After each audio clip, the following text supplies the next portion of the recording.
Welcome to the 15th annual Battered Mothers Custody Conference. And first of all, I want to thank Mo for all her hard work all these years, doing it every year, and to thank Diane Myers for her hard work to get this off the ground, and also Mo's students who always volunteer and help every year. This is an honor to be able to do this opening. And I want to say this is going to be a great conference. I looked at the presenters and all the people that are coming in and that are professionals, and you're going to have so much education and information that it's going to be a wonderful conference. And the best part is the camaraderie between all the mothers. You know, I probably know most of you, and if I don't, I know of your cases. I just want to ask you a question. Why are mothers going to jail? Why is the protective parent being punished? Why are our children forced to go live with their abusers? Why are children being murdered? What about women being murdered? This is about social change. It's about social injustice, and it's systemic failure. You are all strong, powerful women, and it takes strong, powerful women to get through this nightmare. You know, you have a lot of courage to make it to this conference. For those of you that have made it to this conference, I know your bank accounts have been robbed and you're completely depleted financially and emotionally. We must come together in solidarity. Your human rights have been violated, your children's rights. There's no due process. As a protective mother and activist, I've been writing and speaking about this for 30 years. I started writing my book, Prosecuted But Not Silenced, Courtroom Reform for Sexually Abused Children, over 30 years ago. I wrote it because I didn't think I would get through my own case, whether I would be killed or I just wouldn't make it through all the trauma that you go through. Use that book. I'm saying it's an educational tool for judges, lawyers, psychologists, social workers, medical personnel. You guys need to use that book. I was working on a case a couple of years ago where the mom went to jail, and I gave it to her attorney to use.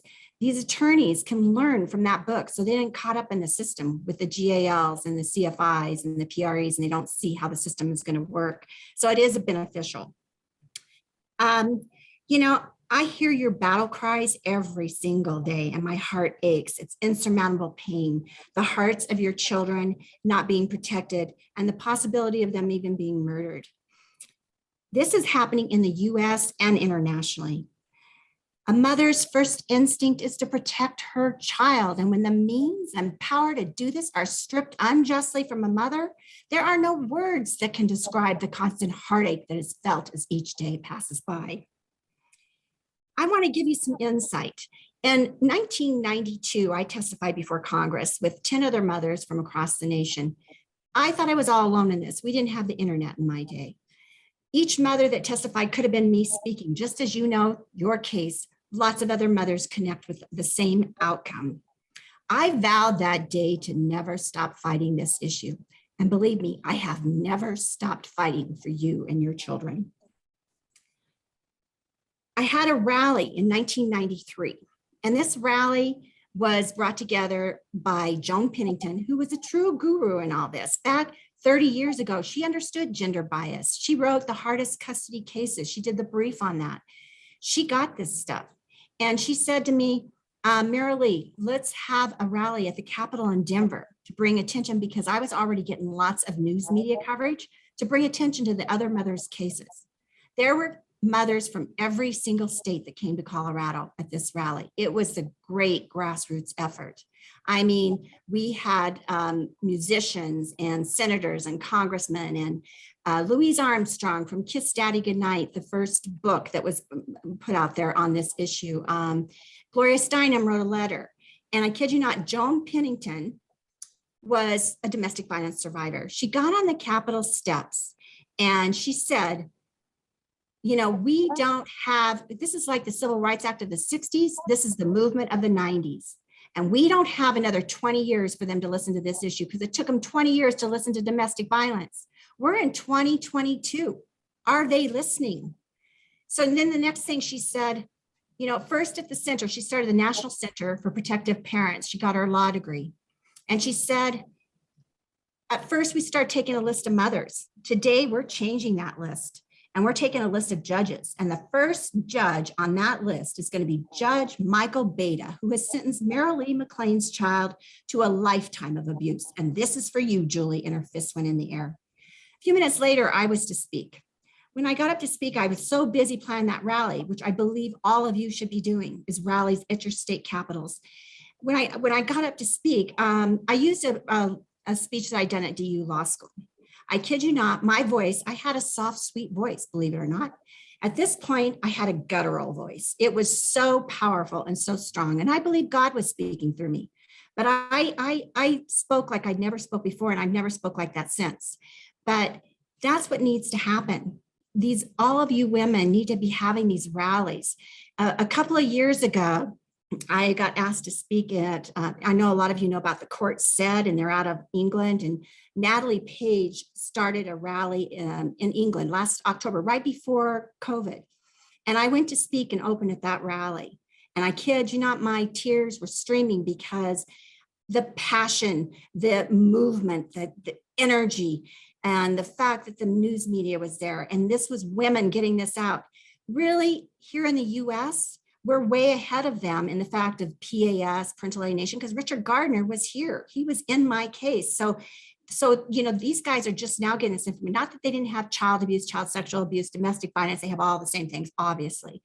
But they're hitting it hard and they're moving stuff forward. And I believe this is your next avenue, is to band together in solidarity and do these rallies. I just wanted to say too, is that when would I have done all this? Would I continue to do all this again? Yes, I would. And I hope that some of you will follow in my footsteps, because we need you out there. For over a decade, I've been coming to this conference and speaking and presenting. And every time I would say, we need to bring all the organizations together on an umbrella under one. I mean, like National Stop Abuse Now campaign, California Protective Parents Association, Moms Fight Back, my organization, where I'm the executive director. There's so many I'm trying to think, the National Women's Coalition, One Mom's Battle, Child Justice, Center for Judicial Excellence. We need to come together. Recently, a bunch of us got together and decided to form a group. It's called the National Safe Parents Organization.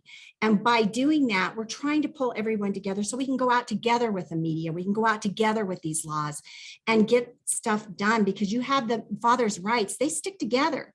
And they have a lot of funding and a lot of money, but we can do this, and we can do this in solidarity. We need to stick together. We also need media attention, and I mean mainstream media attention. I spent 10 years talking to Kirby Dick, who was the producer for Woody Allen, Mia Farrow film. And when that Woody Allen, Mia Farrow film was going, they called me to come in and consult on it, on this issue. Because I've been trying to talk them into doing a documentary on what's happening in the courts for a long, long time. When I got interviewed, I was interviewed for 3 hours. And when I was done, Kirby Dick's fist went in the air and he said, yes. And now it was like a light bulb went off, and he knew where to take that Woody Allen, Mia Farrow story into the ending of it, bringing in Joan Myers, bringing in Joyce Silberg, bringing in John Meyer. So, it's a little things you do. It may not happen right now, but it will happen in time. That took years, and yet it finally came through. Each of you can do your part in this. Each of you can go to the media. Don't go, you need to be succinct with what you're talking about. You need to be succinct on your case. You need to be a synopsis of it, very brief.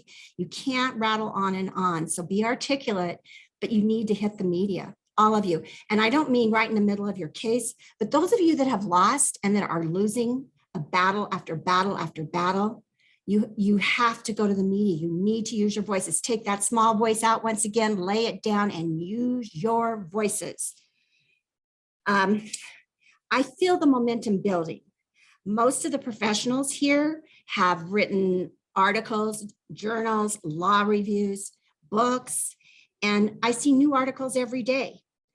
You, as a mother that has lived this, can do the writing. Some of you can write, some of you can speak, some of you can go to the media, some of you can do the rallies, but some of you have to move in these directions or we're never going to get anywhere. We have to come together. I worked on legislation in Colorado this year. I've been working on legislation for over 2 decades. And I worked on Senate bill, sexual assault bills. So Senate Bill 73 was statute of limitations. Then there was Senate Bill 88, which is institutional betrayal. I love this bill. What it is say your child didn't come forward 10 years ago while they were abused and the GAL didn't protect him or the CFI or the PR or whatever. But institutional betrayal, you can come back and sue. They have a 3-year window where they can come in and now sue those people that didn't protect them 20 years ago. It's really important. Actually, and then HB 21-1228 that I'm very proud of is Julie's Law, named after my daughter. That law passed. Let me tell you, I'm going to give you a few things on it. It's like, these are a few brief things to give you an idea what it is. It's child safety is the first priority, and to resolve all claims of domestic violence, child abuse, and child sexual abuse. And then all evidence should be admitted and the admissibility standards, because we know our judges are throwing out evidence where they should never be allowed to throw out the evidence. And training experts, domestic violence, child abuse, and sexual abuse. The professionals will be documenting the expertise. So we will be documenting those people that are getting that training. And all professional groups, court facilitators, judges, magistrates need to have the appropriate training in domestic violence and coercive control. We didn't get the judges because the ABA blocked it, but you guys can use Julie's Law in your own state and you can push it out there and get this information in there. But on top of that, you know, there's Caden's Law that's going. And I want to tell you how you, first of all, I want to tell you how you get some of this done. I looked for a representative that dealt with sexual assault, child abuse, that was maybe more of a woman on the side of feminist or whatever, but I looked for the people that I thought would sponsor this bill and do the best job. We had several lined up. I'm going to give you what happened. Representative Meg Froelich was one of them. And when we went in to see Representative Froelich, I had together what we wanted to pass, but I had each mother do 2 minutes of speaking on their case, 2 to 3 minutes. That's all you're going to get when you testify anyway. And just have it really succinct again, or short and brief. So we walk in and she thinks there's just going to be 2 or 3 of us. We take up the whole conference room. We have to switch rooms because there's too many of us. When we go into the conference room and everybody spoke, I watched Representative Froelich's face very closely. I watched her eyes and she got angrier and angrier and her face got red. And I thought, yes, this is the woman. And she was the one to carry this through. That's what you need, is somebody that's going to really fight for you. On top of that, in the US, in the House and in the Senate, there was not a dry eye after these women testified. I kid you not. These women's stories are what moved this legislation. That's what you're going to have is the testimony from the women that are going through this. And then we have Caden's Law that just got into VAWA and federal pass, and we have Daniel Pollock and Joan Myers that is willing to work through the National Safe Parents Organization to help you get the language correct in these laws. We've got Kira's Law, Jennifer's Law. I mean, there's a lot happening, and there's a lot of news media coming out. Right now in Colorado, we have ProPublica is doing 30 cases of child sexual abuse where the women have lost custody due to the abuse allegations. So there's lots of good stuff happening too. I know your pain and I know your exhaustion. And I know your children's suffering due to the incompetence of our judicial system. I know you're possibly dealing with a narcissist, a psychopath, a sociopath. You could be dealing with all 3. But I want to ask you, is this just about training? No, it's going to be more than training. Legislation is going to help, but it's going to be more than legislation. These all have to come together. Paternal control, male entitlement. Yes, it's a part of this, but it's more than just those things. Are we relying on old myths that women are vindictive and crazy and hysterical? Yeah, they do. But this is something we've all got to change around through writing, through speaking, through going to the media, using parental alienation. I believe we're close to getting the necessary attention but your work is not done. And you need to redirect, this is about trauma, and you need to redirect the trauma to a positive, to make a difference for all women and children who are caught up in our judicial system and our social injustice. And bless your hearts and bless all of you. I just want to read you one thing in closing. And this is something I always do, so you may have heard it before, but it's in my book. I think it's really critical to what we're all going through. We true natural women cannot live without our children. We had rather die than have them torn from us as your laws allow them to be. Spirit wrongs are the keenest wounds that can be inflicted upon woman. When woman is brought before our man's courts and our man's juries and has no marks of violence upon her person, it is hard to realize that her whole physical system may be writhing in agony from spirit wrongs, such as can only be understood by her peers. Spiritual sensitive women suffer on in silent anguish without appeal until death.